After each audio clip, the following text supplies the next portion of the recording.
잠언 31장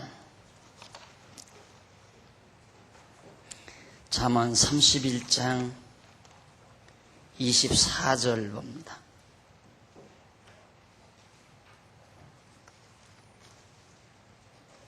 그는 배로 옷을 지어 팔며 띠를 만들어 상고에게 맡기며 능력과 존귀로 옷을 삼고 후일을 웃으며 입을 열어 지혜를 베풀며 그 여러 인애의 법을 말하며 그 집안 일을 보살피고 게을리 얻은 양식을 먹지 아니하나니 그 자식들은 일어나 살해하며 그 남편은 칭찬하기를 덕행 있는 여자가 많으나 그대는 여러 여자보다 뛰어난다 하느니라. 고운 것도 헛되고 고운 것도 거짓되고 아름다운 것도 헛되나 오직 여호와를 경외하는 여자는 칭찬을 받을 것이라. 그 손의 열매가 그에게로 돌아갈 것이요 그 행한 일을 인하여 성문에서 칭찬을 받으리라. 31절 마지막 절까지 잠언 31장에서 르무엘 왕의 모친이 아들 르무엘 왕에게 훈계하는 그런 내용을 우리가 살피는 중입니다.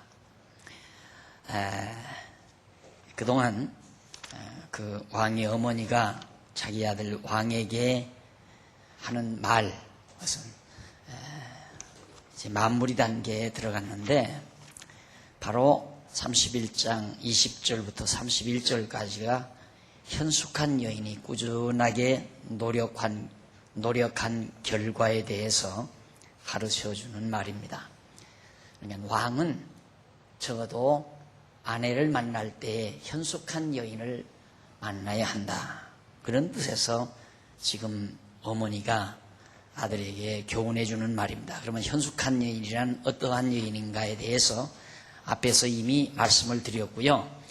그 다음 그 현숙한 여인이 꾸준하게 계속해서 남편이 지도자의 자리에, 왕의 자리에 앉아있고 통치자의 자리에 앉을 만큼 위대해졌어도 이 현숙한 여인은 여전히 꾸준하게 노력을 한다. 그 결과가 어떠한가를 말해주고 있는 대목입니다. 이제 오늘 저녁 봉독해드린 24절로부터 27절은 왕의 어머니가 아들에게 현숙한 여인이 꾸준히 노력하는 태도에 대해서 말을 해줍니다. 어지간하면 남편이 성공하면 아내는 역시 남편의 성공의 발판 위에서 거들먹대며 사는 것이 일반적인 통념이고 그런 모습입니다. 그래서 소위 이제 남편의 그 배경을 업고 정말 자기가 하던 일을 멈추고 도리어 사회에 누설거리가 되는 그런 어리석은 삶을 사는 이들이 많이 있습니다. 그러나 이 현숙한 여인은 이렇게 얘기합니다. 현숙한 여인은 배로 옷을 지어 팔며, 계속해서 여자가 배를 만들고 그것으로 옷을 만들고 그리고 상고에게 맡겨서 그것을 갖다 팔고, 자, 그러니까 여전히 여자가 하는 일, 오늘날 대부분 여자가 하는 일과 남자가 하는 일이 따로 없다고, 마치 그것이 남녀 동등인 양 그렇게 생각하는 경우들이 많이 있습니다. 그러나 여자가 하는 일 남자가 못하는 경우도 있고 남자가 하는 일을 여자가 못하는 경우도 있습니다.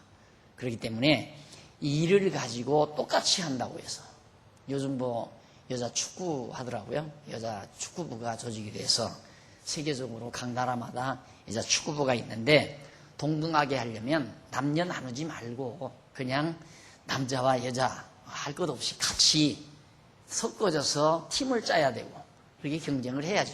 그래야 동등할 거 아닙니까? 동등을 주장하려면. 그러나 여자팀은 여자팀 따로 해요.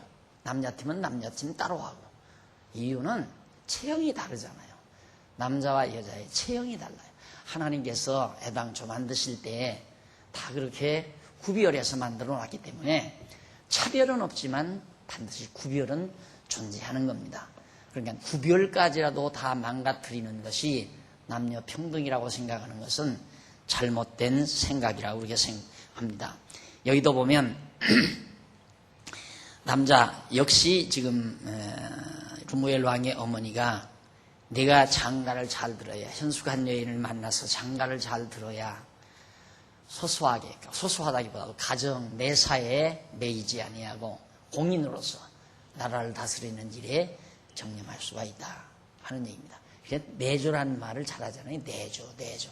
그런데 이 내조라는 말은 부수적인 일로 생각하는 경우가 많거든요. 그건 임무분담이에요. 임무분담. 내조는 별것 아니고 밖에서 하는 일이 더 큰 일이고, 그것이 아니라 내조와 외조, 이것이 이제 밖에서 하는 일과 안에서 하는 일이 어우러져서 하나의 일을 만들어 가는 거거든요.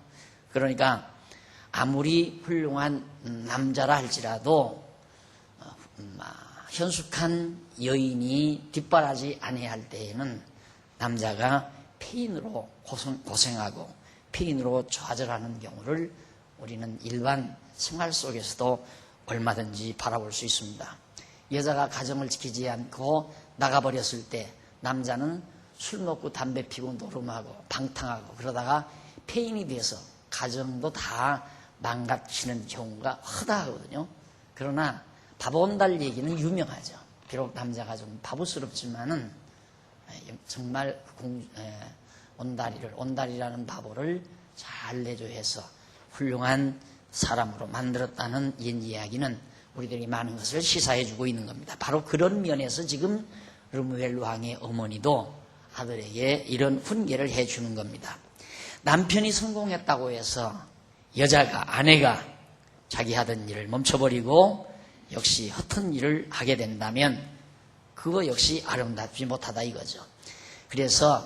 그러면서 능력과 존귀로 옷을 입는다. 그렇게 꾸준하게 자기 일을 열심히 그냥 해나가는 자는 능력과 존귀로 옷을 삼고 후일을 웃는다고 그렇게 말을 합니다. 그러니까 결과가 매우 좋다는 얘기죠. 그 결과는 매우 아름답다. 후일에 웃음이 있다는 얘기니까. 노력의 결과로 힘과 존귀함을 얻고 다가오는 날들을 행복하게 산다는 뜻입니다. 그리고 입을 열어 지혜를 베풀며 그 혀로 인애의 법을 말한다고 했습니다. 입을 열어 지혜를 베푼다. 지혜를 베푼다는 말은 지도자가 된다는 얘기죠. 그러니까 현숙한 여인은 다른 사람의 후배들의 지도자로서 자리매김을 할 수가 있다. 그만큼 행복하게 아름답게 인생을 마무리하는 그런 삶이야말로 후배들에게 본이 될 뿐만 아니라 후배들의 지도자로서의 자리가 확보되는 것이라는 뜻입니다. 그래서 훗날 지혜를 베풀고 그 혀로 인애의 법을 말한다. 사랑의 법을 가르쳐준다. 그 말이죠. 이는 타인을 가르치며 지도하는 자가 된다는 뜻입니다. 여자라고 해서 지도자가 못되라는 법은 없습니다. 그리고 그 집안일을 보살피고 게을리 얻은 양식을 먹지 아니한다고 했습니다. 절대로 집안일을 잘 보살펴서 게을리하지 않고 부지런해서 자기의 노력의 결과로 양식을 먹게 된다. 자, 그래서 결국 현숙한 여인은 여전히 일하면서 부귀와 영화를 누리며 행복하게 살 뿐만 아니라 남을 가르치고 지도하면서 일을 꾸준히 하며 산다는 뜻으로 가르쳐 줬습니다. 남편은 지도자가 됐는데 아내가 바보처럼 지도자가 못 된다면 어리석은 거죠. 그러니까 여자는 현숙한 여자는 남편도 성공시키고 자기도 성공하는 그런 힘이 아내에게 있다는 얘기입니다. 그러니까 만약의 경우 왕이 아내가 마음에 들지 않아서 자기 아내가 왕의 마음을 불편하게 해서 왕의 마음이 후궁에게 마음을 다 빼앗기고 혼란에 빠져버린다면 왕도 무너질 뿐만 아니라 따라서 나라도 엉망이 되어져 버립니다. 정말 왕후가, 현숙한 여인 왕후가 왕의 마음을 확실하게 붙들어 주어서 일편단심 마음을 정하고 나라 일을 잘 보살필 때 그 나라를 견고하게 잘 세울 수 있고 다스려 나갈 수가 있다. 그리고 아내인 현숙한 여인 왕후도 역시 백성의 지도자로 군림할 수 있다는 그런 의도에서 지금 어머니가 왕인 자기 아들에게 훈계해 준 그런 내용입니다. 그러고 보면 여자의 위치라는 게 얼마나 대단한가를 알 수 있죠. 어떤 사람들은 성경은 여자를 무시한다 하지만 여기 보면 여자를 무시하는 게 아니라 여자는 현숙한 여인은 남편도 성공시키고 자기도 성공하는 그런 위대한 힘을 아내가 발휘하게 된다. 그런 뜻입니다. 그리고 28절로 31절에 보면 르무엘 왕의 어머니가 아들에게 현숙한 여인이 꾸준히 노력한 결과에 대해서 말을 합니다. 그러면 꾸준히 노력하니까 어떤 결과가 와지는가? 현숙한 여인의 자식들은 일어나 살해하며 그 남편은 덕행 있는 여자가 많으나 그대는 여러 여자보다 뛰어난다라며 칭찬한다고 했습니다. 자, 여기 보면 여자로서 가장 행복한 순간이 언제냐면 자기가 애써 낳은 자식들이 정말 살해하는 그런 효자들이 많이 일어나서 어머니에게 효심을 다하는 그런 결과를 가져오고 뿐만 아니에요. 아들만이 아니라 남편도 덕행 있는 여자가 이 세상에 참 많다. 많이 있지만은 그대는 여러 여자보다 가장 최고다. 라는 칭찬을 듣는 이것이 결국 현숙한 여인의 노력의 결과다. 여자의 마지막 아름다운 결실 아니겠어요? 자녀들에게 효도받고 낳아놓은 자녀들에게 효도받고 남편에게 최고의 칭찬을 듣는 것 이상 더 바람이 어디 있겠습니까? 현숙한 여인은 바로 그렇다는 얘기죠. 그러면서 고운 것도 거짓되고 아름다운 것도 헛되나 오직 여호와를 경외하는 자는 칭찬을 받을 것이라고 했습니다. 그러면 어떤 아내가 젊은 날에 곱고 아름다운 거 그건 다 나이가 들면서 사라지잖아요. 포동포동했던 살결도 점점 쭈글거리게 되고 주름도 생기게 되고 몸도 구부러지게 되고 몸매도 다 뒤틀리게 되고 모습으로는 외형적인 모습으로는 도저히 젊은이들을 따라갈 수가 없죠. 그렇기 때문에 고운 것도 헛되고 아름다운 것도 다 거짓되다 이 말입니다. 왜? 변하니까 암만 아름다워도 그건 변한단 말이죠. 그리고 고운 것도 거짓되고 헛되다. 아름다운 것도 헛되다. 그럼 뭔만 남는가? 여호와를 경외하는 것. 그런 여자가 바로 이렇게 아들에게 효도받고 남편에게 최고의 칭찬을 받게 된다. 그런 내용에서 지금 어머니가 말하는 거죠. 그렇다면 결국 현숙한 여인이란 뭡니까? 여호와를 경외하는 여인이죠. 여호와를 경외하는 여인. 그 여호와를 경외하는 여인은 결국 남편도 성공시키고 자기 자신도 성공해서 많은 사람들의 지도자가 되고 자녀들에게는 효도받고 남편에게는 최고의 칭찬을 듣는다. 이것이 바로 현숙한 여인의 삶의 결과로 소개하고 있는 겁니다. 이런 모든 내용들, 이런 내용, 그러면서 이는 뭘 말하는가? 4415페이지 제일 위에 보면 외모가 아무리 곱고 아름다운 여자라 해도 여호와를 경외하며 칭찬을 받는 현숙한 여인과는 비교가 되지 않는다는 뜻입니다.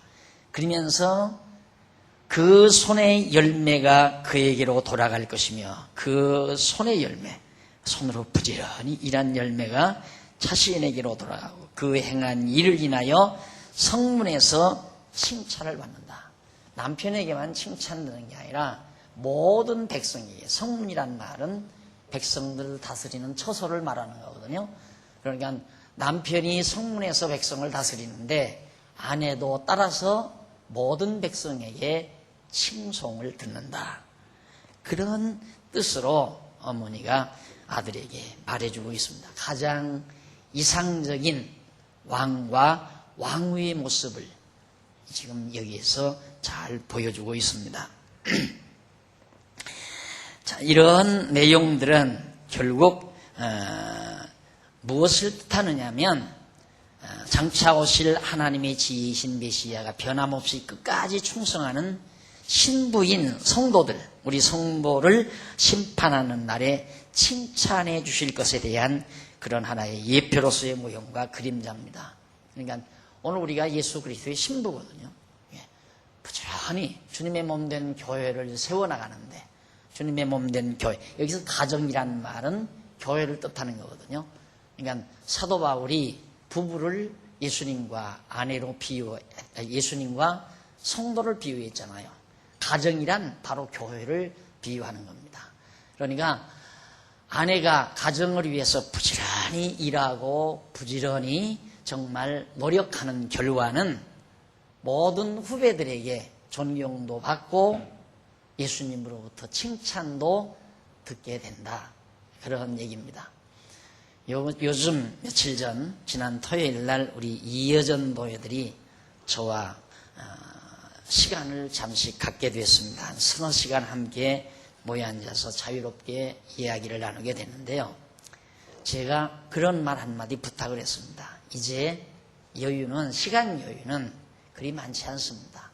우리들이 부지런히 일할 시간이라야 기껏해야 이제 보통 실제 일하는 시간은 65세, 변사님들도 65세면 실제 보직을 맡는 일은 좀고 은퇴는 70에 하지만은 65세가 되면 보직은 손에서 놓는 그런 생각을 오래전부터 그렇게 해왔습니다.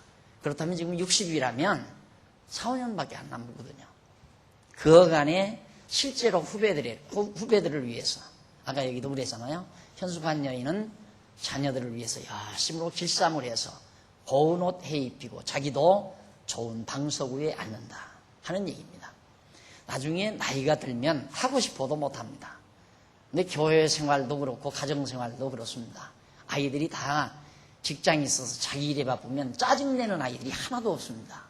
그런데 직장도 없고 할 일이 없으면 많이 짜증을 냅니다.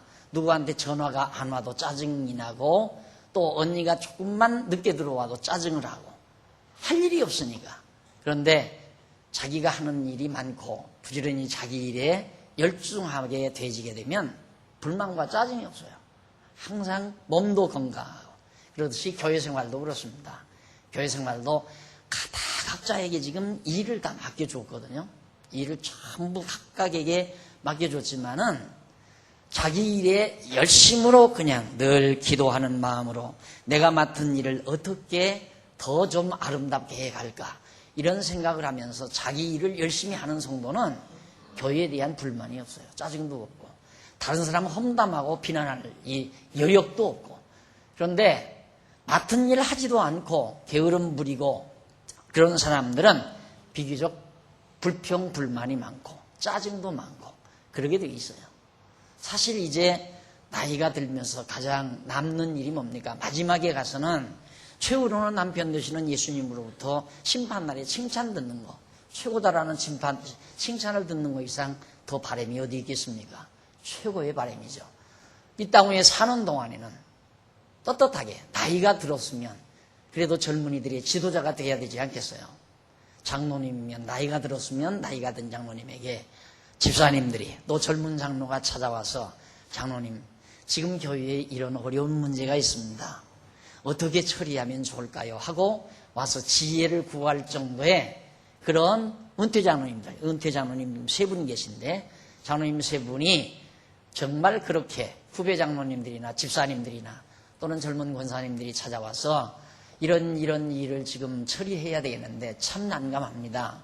장로님 좋은 지혜가 없을까요? 하고 이렇게 묻고 자문을 받으러 온다면은 존경받는 장로죠. 그렇지 않겠어요? 그래서 지혜를 베풀어주고 또 가르쳐주고, 이것이 바로 최고의 아름다운 노년의 삶의 모습입니다. 그런데 아이고 저 노인 왜 안 죽고 저렇게 늦게까지 살아서 골치야, 이쯤 되면 참 괴로운 일이죠. 권사님들도 마찬가지예요. 은퇴하고 나서 쓸모없다 내던져지는 게 아니라 은퇴를 하면 도리어 더 존경받는, 더 존경받는.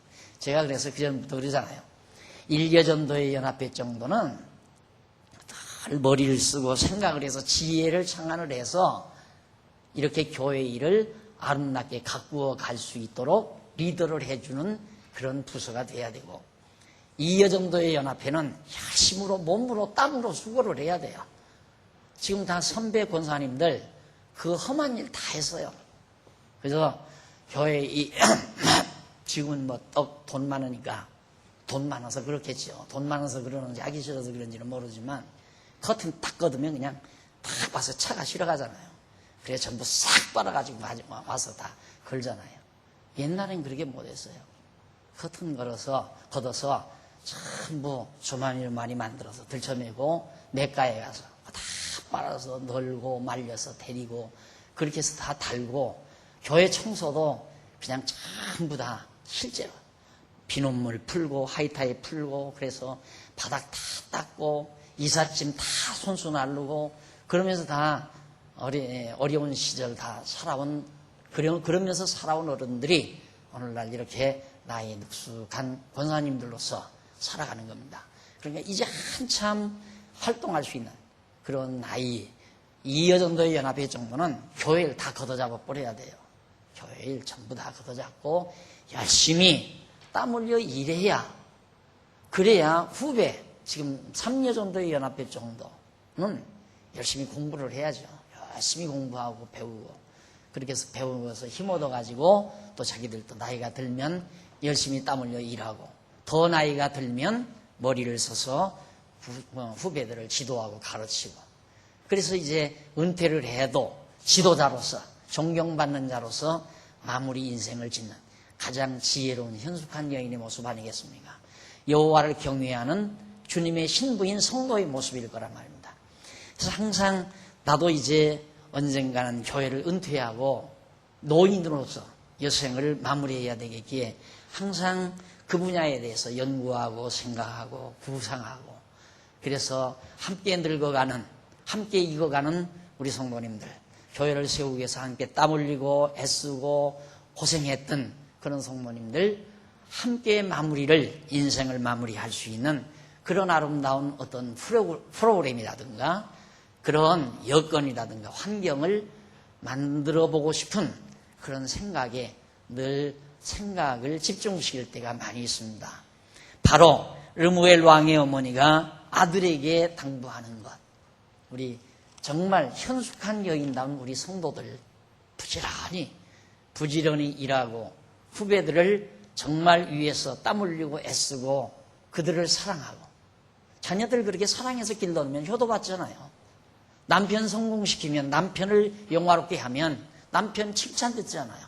그러듯이 오늘 우리의 삶은 그리스도를 영화롭게 하는 일과, 그리고 자라나는 우리 후배들을 사랑으로 기르는 일, 이 일을 우리가 잘 하게 되면 정말 남편에게 최고의 칭찬, 남편 되시는 그리스도에게 최고의 칭찬을 듣고 우리 후배들에게 정말 섬김을 다 받고, 그리고 역시 모든 성도들로 하여금 존경받는 그런 노후 생활이 되리라고 이렇게 생각을 해서 말씀을 드렸습니다. 자, 이렇게 해서 그동안 우리는 전도서 내용을, 잠언서 내용을 전부 다 참고해 봤는데요. 잠언서가 그동안 우리가 공부해 온 내용을 간단하게 한번 정리를 해보면 이렇습니다. 1절로 1장에서 9장까지, 1장에서 9장까지는 바로 지혜자 복 주시는 여호와,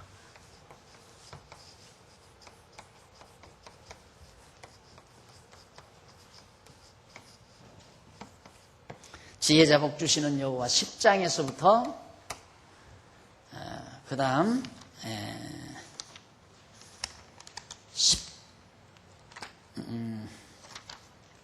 10장에서부터는 24장까지 왕가를 세우시는 여호와. 24장.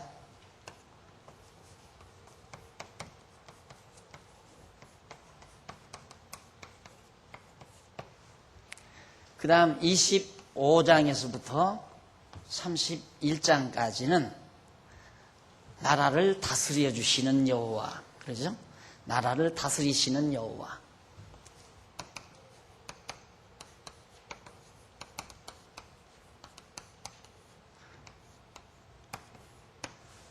이것이 바로 하나님의 전능성. 아니. 주권성. 죄송합니다.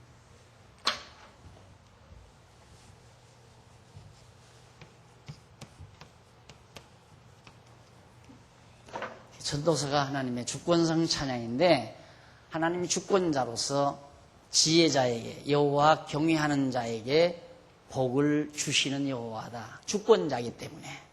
그리고 그 여호와가 지혜자에게 복 주어서 지혜자, 즉 왕가를 세우도록 하신다. 그리고 왕가를 세워놓고는 그 나라를 하나님께서, 여호와께서 주권자로서 다스려 주시는 여호와다. 그런 의미거든요. 그러니까 결국 하나님, 여호와 하나님께서는 여호와 하나님을 경외하도록 해놓으시고 경외하는 지혜자에게 복을 주시고, 그 복이란 나라를 세워 다스리게 해주시는 복이거든요. 그러니까 그 복은 하나님 나라의 복, 이 세상 나라의 복이 아니라 구약시대에는 다윗 왕국의 복이지만은 오늘 우리들에게는 영원한 하나님 나라에 대한 복입니다. 그러니까 여호와 경외케 해서 하나님 나라의 복을 우리에게 주십니다. 그래서 왕가, 이 왕가라는 뭔가 교회를 세우죠. 하나님의 나라, 그리스도의 나라를 세워서, 그리스도의 왕국을 세워서 왕가를 세워놓으시고 그 하나님 나라를 하나님께서 다스려 주신다. 교회를 세워서 그 교회를 하나님이 다스려 주신다. 그런 얘기예요. 그러니까 하나님은 이처럼 주권자로서 결국 오늘 우리 신약교회 시대라면 여호와 하나님 경외케 해서 신령한 복, 하나님 나라에 신령한 복을 주시고 하나님 나라를 세워 다스려 주시는 여호와 하나님이다. 오늘 우리가 하나님의 나라, 이 지상의 하나님의 나라, 교회를 세우셨습니다. 우리로 하여금 여호와 하나님을 알게 하고 경외케 해서 하늘의 지혜자로 오신 예수 그리스도의 지체가 돼서 오늘 우리들도 지혜자가 되게 해가지고 이 지혜자로서 하나님 나라의 백성이 되게 하고 그 나라를 세워 다스려 주시는 하나님이심을 우리가 정말 다시 한번 확인하는 그런 계기가 됐고요. 마지막 이제 르무엘 왕의 어머니의 교훈을 통해서 정말 오늘 우리가 현숙한 여인으로서의 아름다운 삶, 어떻게 살면 현숙한 여인으로서의 아름다운 삶을 사는가에 대한 교훈을 마지막 결론적으로 우리가 듣게 된 겁니다. 그러니까 결국 이 지혜자, 하나님을 믿고 여호와를 경외하는 자죠. 그에게 하나님이 당신의 뜻을 따라서 신령한 복을 준다는 거. 에베소서에 나와요. 신령한 복을 우리에게 주었다. 그리고 교회를 세워주시죠. 왕가를 세우시는 하나님이 다 하는 거예요. 그렇다면 오늘 우리 장안중앙교회 누가 세웠는가? 오늘 우리 여호와 하나님 경외케 하시고 믿는 것과 아는 것이 하나 된 우리들로 하나님의 나라, 여호와의 나라를, 그리스도의 나라를 세워주신 겁니다. 우리는 그의 백성이고 머리 대신 그리스도의 지체로서 그의 신부로서 살아가게 된 겁니다. 그러면 이렇게 세워만 줬는가? 그게 아니고 하나님의 나라를 하나님이 다스려 주시는 것이다. 하나님께서 장로도 세우고 집사도 세우고 권사도 세우고 각 봉사자들을 세워서 하나님의 나라, 주님의 몸된 교회가 튼튼하고 아름답게 자라가도록 섭리하시는 것이 하나님의 역사라는 뜻입니다. 그렇다면 오늘 우리 그리스도의 신부인 우리들은 어떻게 하면 현숙한 여인처럼 장차 많은 자들로부터 칭찬을 듣고 많은 후배들로부터 존경을 받고 남편 되신 그리스도로부터 최고의 칭찬 듣는 그런 아내로서의, 신부로서의 우리 성도의 자태가 무엇인가에 대해서 오늘 여러분들이 생각해 본 겁니다. 이것이 이제 전도서 내용의 전체 내용이었음을, 잠언서 내용의 전체적인 흐름이었음을 우리들이 상고해 봤습니다. 자, 그러면 이제 다음 시간, 이제 계속해서 우리가 제4장, 여호와의 영원성 찬양은 주권성 찬양이라고 했어요. 하나님의 주권성 찬양. 하나님은 지혜자에게 복 주십니다. 왕가를 세워주시는 여호와입니다. 나라를 다스리시는 여호와이십니다. 라고 찬양하는 내용이었고요. 이제 계속해서 전도서는 여호와의 영원성을 찬송하는 내용입니다.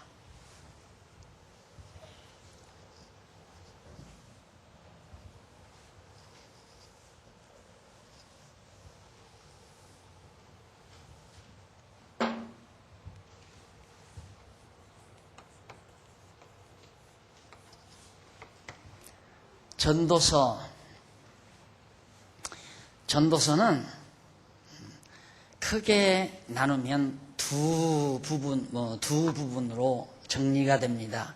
첫째 부분은 1장에서 7장까지, 1장에서부터 7장까지. 이것은 인생들의 무익한 행사에 대해서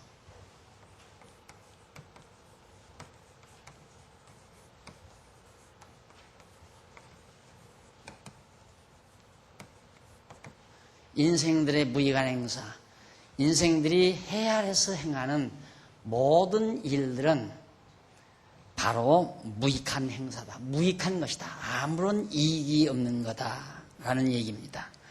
그리고 이제 넘어가면 8장에서 12장까지 8장에서 12장까지는 여호와의 영원한 행사,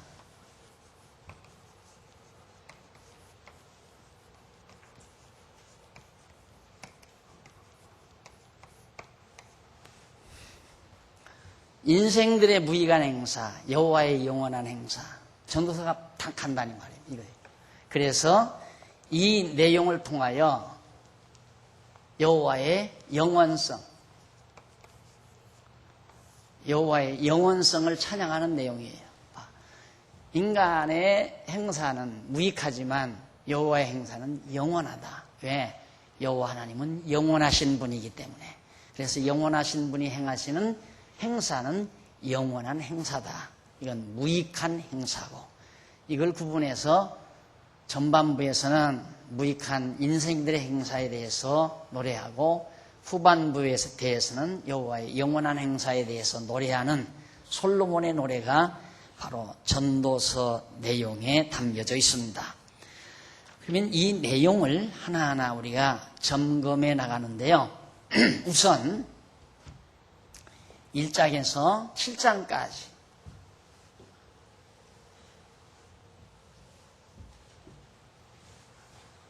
1장에서 7장까지는 7장까지 내용 가운데 1장에서 4장이 나와요. 1장에서 4장 1장에서 4장은 전반부죠. 7장까지의 전반부. 해 아래서 무익한 행사,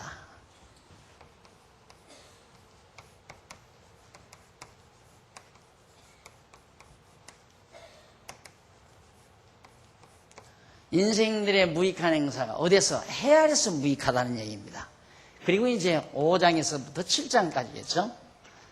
5장에서부터 7장까지는 해 아래서 무익한 재물, 해 아래서 무익한 재물,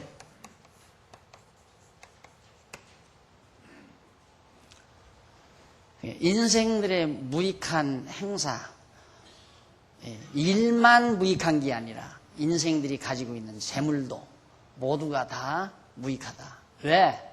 인간들이 행하는 일은 전부 재물을 위해서, 돈을 벌기 위해서 하는 일이 대부분이란 말입니다. 그러다 보니까 행사가 왜 무익하냐면 재물이 무익한 거니까.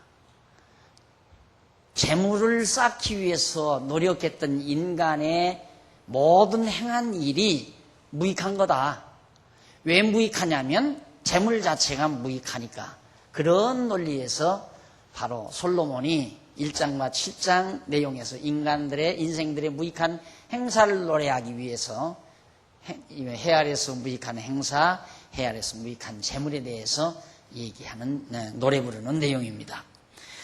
그러면 1장서 4장까지 해 아래서 무익한 행사 이 내용 가운데 또 지역적인 내용인데 1장에서 2장 1장서 2장 1장서 4장까지니까 그 전반부죠. 1장에서 2장은 행사가 무익한 이유를 말해요.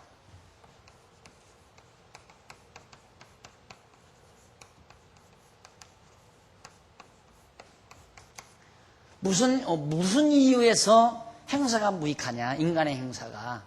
해 아래서 인간의 행사가 무익하다는데 그 이유가 뭐냐? 그거에 대해서 1장과 2장에서 그 이유를 노래하고 있어요.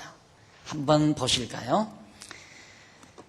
자, 그러면 전도서 1장 한번 보십시다.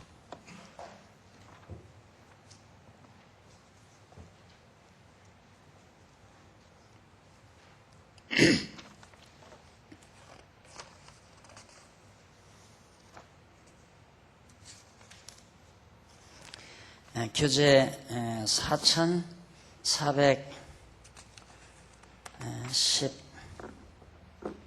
쭉 넘어가세요. 대충 제가 다 말씀드린 거니까. 4424페이지 행사가 무익한 이유에 대한 내용인데 우선 그 밑으로 쭉 내려오다 보면 한번 잠깐 읽어보고 넘어가십시다. 한쪽 가로 1번 행사가 무익한 이유 쭉 내려오면 줄 바꾼 데 나오죠. 여호와 하나님께서는 솔로몬으로 해 아래서 인생들의 행사가 무익한 이유에 대한 노래를 통해 여호와의 영원성을 찬양하도록 섭리하신다. 솔로몬은 해 아래서 인생들의 모든 수고가 헛된 이유와 해 아래서 행하는 모든 일과 지혜를 알려함이 헛된 이유에 대해서 노래합니다. 그리고 쾌락을 위하여 노력했던 모든 수고가 헛되다는 사실을 비롯해서 지혜자나 우매자가 다 헛된 이유와 삶과 수고가 싫은 이유, 사는 것과 수고가 싫은 이유 및 그 결과가 헛된 이유에 대하여 밝히면서 선인이 누리는 희락과 악인은 오고도 헛되다는 사실에 대하여 노래를 합니다. 이것이 이제 1장과 2장에 요약 정리한 거예요. 그 핵심적인 내용을 요약 정리한 거. 그러면 하나하나 그 내용을 정리해 보도록 합니다. 우선 그러면 전도서 1장 1절로 11절 해 아래서 인생들의 모든 수고가 헛된 이유를 노래합니다. 왜 헛된가? 1절 보십시다. 다윗의 아들 예루살렘 왕 전도자의 말씀이라 전도자가 가로되 헛되고 헛되며 헛되고 헛되니 모든 것이 헛되도다. 사람이 해 아래서 수고하는 모든 수고가 자기에게 무엇이 유익한고 한 세대는 가고 한 세대는 오되 땅은 영원히 있도다. 해는 떴다가 지며 그 떴던 곳으로 빨리 돌아가고 바람은 남으로 불다가 북으로 돌이키며 이리 돌며 저리 돌아 불던 곳으로 돌아가고 모든 강물은 다 바다로 흐르되 바다를 채우지 못하며 어느 곳으로 흐르든지 그리로 연하여 흐르느니라. 7절까지 내용입니다. 자, 우선 그 밑에 보면 1절로 3절까지의 내용을 정리해 놓았습니다. 1절로 3절까지는 해 아래서 모든 수고가 헛되다고 노래하는 내용인데 거기 보면 다윗의 아들 예루살렘 왕 솔로몬을 가리키는 겁니다. 그런데 솔로몬은 여호와께서 언약대로 세우신 다윗 왕가의 왕위를 계승하여 예루살렘에서 이스라엘 왕위에 오른 자죠. 정말 사람들이 모두가 다 부러워할 만한 자리 아닙니까? 아무나 그런 것도 아니고 아버지 뒤를 이어서 이스라엘의 전성기, 최고의 전성기, 그때의 왕으로 군림했던 자니까 그런 자가 이 노래를 불렀다는 것은 참 의미심장한 거죠. 야, 그렇게 살았으면 야, 인생은 살만하다. 인생은 나처럼 살면 여한이 없다. 이러고 말을 해야 되는데 전무후무하게 산 사람이에요. 사람으로 이 세상에 태어나서 전에도 없고 후에도 없을 만큼 최고의 부와 영화와 권좌를 누린 그런 솔로몬인데 그가 인생사를 노래한 겁니다. 그런데 거기 보면 전도자라는 말 나오죠. 코헤레트라는 말인데 이는 소집자, 강연자 또는 전도자, 설명하는 자, 강연하는 자, 가리키는 자라는 그런 뜻이에요. 이 전도자 솔로몬이 지혜가 있으니까 가르치는 자가 되는 거죠. 지혜 없는 자는 가르칠 수가 없어요. 그러니까 선생하면 지혜가 있어야죠. 지혜가 없는 자는 선생이 될 수가 없어요. 못 가르칠 수가 없는 거니까. 이게 바로 솔로몬이 지혜자로서 가르치는 자, 백성을 가르치는 자이기 때문에 가르침으로 정말 전도서를 지금 말해주고 있는 겁니다. 그런데 그 밑에 보면 솔로몬이 헛되고 헛되며 헛되고 헛되니 모든 것이 헛되다고 했습니다. 여기서 헛되다는 말은 하벨이라는 말이에요. 밑에서 두 번째 줄 나오죠. 히브리 말로 하벨이라고 하는데 이는 텅 비었다. 아무것도 없다 이 말이에요. 텅 비었다. 공허하다. 덧없다. 헛되다. 이런 말이에요. 공허하다. 참 덧없다. 다 텅 비어있다. 이런 말이거든요. 하벨이라는 말이. 그래서 아무런 의미와 가치가 없는 것을 바로 헛되다. 하벨이라고 합니다. 아무런 의미와 가치가 없다. 그래서 이제 솔로몬이 헛되다는 말을 거듭거듭 반복하는 것은 모든 것이 아무런 의미와 가치가 없다는 사실을 강조하기 위한 겁니다. 자, 그래서 요즘 현대 철학, 현대 사상이라고 할 수 있죠. 현대 사상에서 왜 사니라고 묻지 말라고 그러잖아요. 왜 살아야 하나? 인생은 왜 살아야 하나? 그렇게 묻지 말라고. 왜? 왜라고 하면 목적. 왜는 의미가 나와야 돼요. 의미와 가치. 이게 이제 하나의 목적이 되는 거니까. 목적이란 항상 의미와 가치를 지니고 있어요. 의미와 가치가 없는 건 목적이 될 수가 없죠. 그러니까 왜 사니? 하는 말은 삶의 목적을 묻는 말이거든요. 그러니까 그걸 묻지 말라고 해요. 내가 언젠가도 말씀드렸죠. 우리 김영래 장로님께서 교사들에게 강의하면서 할 때 제가 들었던 얘기인데 그 글을 하나 소개했는데 어느 아버지가 자기 사랑하는 딸에게 편지를 보내는데 그 편지가 내 사랑하는 딸 아무개야 너는 인생을 왜 살아야 하나 하는 질문을 하지 말아라. 왜냐하면 역사 이래 그 질문에 대해서 해답한 자가 없단다. 답이 없는 질문을 던지는 것은 던지는 자가 잘못하는 얘기다. 그러니까 왜 살아야 하나라고 질문을 던지지 말고 어떻게 살 것인가를 생각하고 노력해라 라고 말을 한 적이 있어요. 그 글을 내가 본 적이 있어요. 그런 옳은 말입니다. 그 아버지가 옳은 말이라. 그것이 현대 사상이에요. 그러니까 의미와 목적이 없는 거예요. 헛되다는 말이에요, 결국. 목적이 없는 삶은 헛된 거거든요. 근데 목적 없이 인간들은 그냥 당면 과제에 의해서 허위적이며 사는 거죠. 그냥 그 순간순간을 위해서. 그래서 이제 솔로몬은 지혜자니까 정말 헤아려서 이렇게 보면 인생들의 행사만을, 인간들의 이 행하는 일만을 따지고 보면 정말 헛되다 이 말이에요. 자기가 다 해봤거든요. 왕노로도 해보고 엄청난 돈을 가지고 누려도 보고 그걸 가지고 별의별 짓을 다 해보기도 하고 다 해봤는데 하고 나니까 다 헛되더라 이 말이에요. 그래서 솔로몬이 지금 의미와 가치가 없다는 의미에서 헛되다는 말입니다. 그래서 계속해서 모든 것이 헛되므로 사람이 헤아려서 수고하는 모든 수고가 자기에게 유익하지 못하다. 유익하지 못하다는 말은 무익하다는 얘기거든요. 무익하다. 이익이 없다. 아무런 유익이 없다. 무익하다는 말.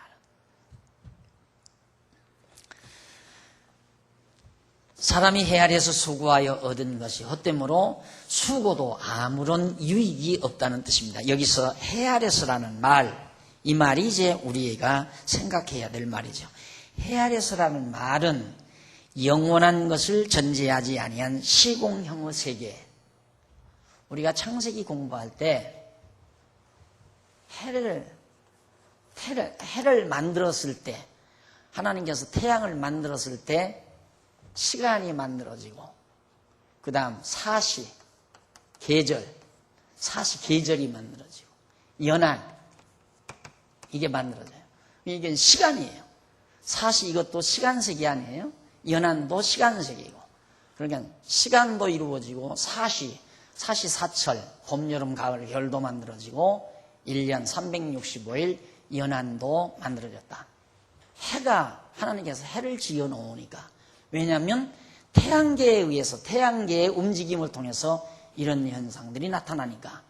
그러니까 이런 해 아래서 시공형의 세계, 시간, 이 시간이 이루어지면 공간이 이루어지죠. 공간이 왜 이루어지냐면 형상이 만들어지니까.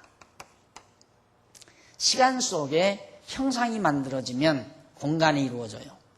그러니까 형상과, 늘 말하지만 형상과 형상 사이를 공간이라고 그래요. 형상. 예. 모양 안에 모양과 모양 사이를 공간이라고 한단 말입니다. 그러니까 우리가 이걸 무엇 때문에 돈 많이 들여서 이렇게 담을 만들고 벽을 만들고 천정을 하고 이렇게 해요. 이렇게 하는 이유는 우리는 시간적인 존재이기 때문에 이런 것들이 없으면 허전해요. 허전하단 말입니다. 이런 벽도 없고 천정이 없으면. 얼마나 좋아요. 그게 없으면 와 정말 속 탁 트인다. 얼마나 좋아요. 그런데 그게 아니거든요. 이 벽이 있고 천정을 해야 안정감이 이루어지잖아요. 시간 세계에 사는 형상 인간이니까 그래요. 그러니까 결국 우리는 형상과 형상 사이에 공간을, 이게 공간 아니에요? 딱 공간. 150평이라는 요 공간. 저쪽 아니면 200평이라는 공간을 딱 만들어 놓으니까 우리들이 여기 와서 안정감이시 서로 교제하고 말씀을 배우는 공간으로 활용한단 말이죠. 이런 공간이 있다가 보니까 여기서 여기까지 가는 시간이 우리에게는 관용으로 만들어지는 거예요. 내가 저기까지 가는데 30보를 걸어가야 된다. 30보를 걸어가는데 한 보 걷는데 예를 들어서 0.5초가 걸린다. 뭐 이런 계산이 나오면 30보를 걸어가는데 몇 초 걸린다. 몇 분이 걸린다. 이런 관념 때문에 시간이라고 하는 관념이 우리에게 만들어지는 거예요. 그래서 형상과 공간과 시간은 해에 의해서 만들어진다. 해에 의해서. 그래서 해 아래서라면 영원한 하나님의 나라를 전제하지 않고 단순히 이 세상이 태양 아래서 존재하는 시공형의 존재뿐이라면 모든 행사는 무익하다 그 말이에요. 아무런 유익이 없다. 왜? 하고 나면 다 없어져 버리니까. 하고 나면 없어지는 건 가치가 없잖아요. 목적이 가치가. 가치가 없는 건 의미가 없는 거고, 의미와 가치가 없는 건 목적이 될 수가 없는 거고. 그러니까 아무리 내가 해놔도 다 없어져 버리는데요. 우리들은 이렇게 돈을 덜 쓰고 전략하고 해서 연보해가지고 이 예배당을 근사하게 지어놨지만 앞으로 30년이나 50년 후에 우리 후배들이, 우리 후손들이, 우리 자녀들이 그때쯤 가서 돈이 엄청 많고 또 건축술도 늘어나고 발전하고 또 여러 가지 전자제품들이 만들어지고 하면 야 이거 후닥닥다 이거 확 걸어버리자. 우리는 그냥 벽돌 한 장이라도 깨질까 봐서 그냥 만지고 더럽혀질까 봐서 청소하고 그랬던 것을 우리 후손들은 그때 가서 전부 다 막 포크레인도 다 찍어버리고 다 그냥 다 부셔버리고 그래서 쓰레기통으로 다 가져가 버린다 이거예요. 무가치하게. 그러니까 무가치하니까 다 헐어버리는 거거든요. 우리들이 해놓은 건 다 없어져 버리고 말아요. 그러니까 솔로몬이 지금 그런 얘기도 해요. 지금 전도서에 보면 우리가 아무리 이 땅에 살면서 해놓아봤자 지나고 하면 아무도 기억이 안 된다. 내가 언젠가 로마서 강의하면서 내가 강론집을 다 써놓고 내 이름을 남긴들 부대에 가서 누가 기억해 줄 거며 내 이름을 안들 내 얼굴을 누가 기억해 주면 또 뭐 할 거냐 이거예요. 기억해 주면. 그런 얘기를 했더니만 미국에서 인터넷을 통해서 아마 누가 어느 분이 그 강의를 들었나 봐요. 그 강의 듣고 굉장히 새로웠다고 그 이메일이 왔어요. 그 강의를 듣고 굉장히 뭔가 자극을 받았다는 얘기 쉽게 말하면. 인간은 끝없이 이 땅에서 뭔가를 이뤄놓으려고 하잖아요. 그냥 정말 내가 이 일을 한다고 하는 거, 지금 뭔가를 이뤄놓으려고 하는 것이 자기 성취감에서 하려고 하면 어리석은 거예요. 자기 성취감에서 하려고 한다면. 성취감이 아니고 내가 부지런히 일하는 건 아까 현숙한 여인처럼 자녀들을 위해서, 남편을 위해서. 그게 귀한 거 아니겠어요? 현숙한 여인이 부지런히 일하는 것은 자녀들의 영양관리, 고운 옷을 입히고 남편을 성공시키고 그러기 위해서 현숙한 여인이 일해가지고 나중에 자녀들에게 효도받고 남편에게 칭찬 듣고 백성들에게도 섬김받는 그런 자리에 있다고 하는 거. 거기에 이제 의미가 있는 거거든요. 그러니까 내가 나를 위해서 일한다고 하는 것은 참 그건 좀 허무한 거죠. 자기 자신만을 위해서 일하다 보면. 그래서 반드시 일은 사랑이 전제돼야 한다. 내가 어떠한 일을 한들 무슨 행동을 한들 사랑이 없으면 아무것도 아니라고 그랬어요. 그러니까 후배들을 사랑하거나 동료를 사랑하거나 이웃을 사랑하거나 성도를 사랑하는 그 사랑의 마음을 가지고 일을 해야 일 자체가 의미도 있고 그 자체가 가치가 있는 거라는 뜻입니다. 그래서 해 아래서 그냥 우리들이 행하는 일은 영원한 것이 전제되지 않기 때문에 그렇기 때문에 다 헛되고 헛된 거다. 영원한 것이 전제될 때만이 영원한 것이다. 하나님의 일은 아까 여호와의 유익한 일, 여호와는 영원한 일이죠. 여호와의 영원한 일, 영원한 행사. 하나님 여호와가 영원하신 분이기 때문에 여호와 하나님을 위하여 우리가 일한다고 하는 것은 영원한 일입니다. 그것이 모두가 다 가치 있는 일이고 무익한 일이 아니다. 이걸 전제하고 지금 솔로몬이 교훈하는 내용이 지금 1장부터 지금 소개되고 있는 거예요. 다음 시간 우리 계속해서 전도서 1장 상고하도록 하고 오늘 강의 벌써 시간이 다 됐습니다. 마무리하십시다. 기도하십시다. 하나님 아버지, 우리 해 아래서 살게 하시면서 영원한 세계를 우리들로 하여금 감지하며 살게 하신 하나님의 사랑을 감사합니다.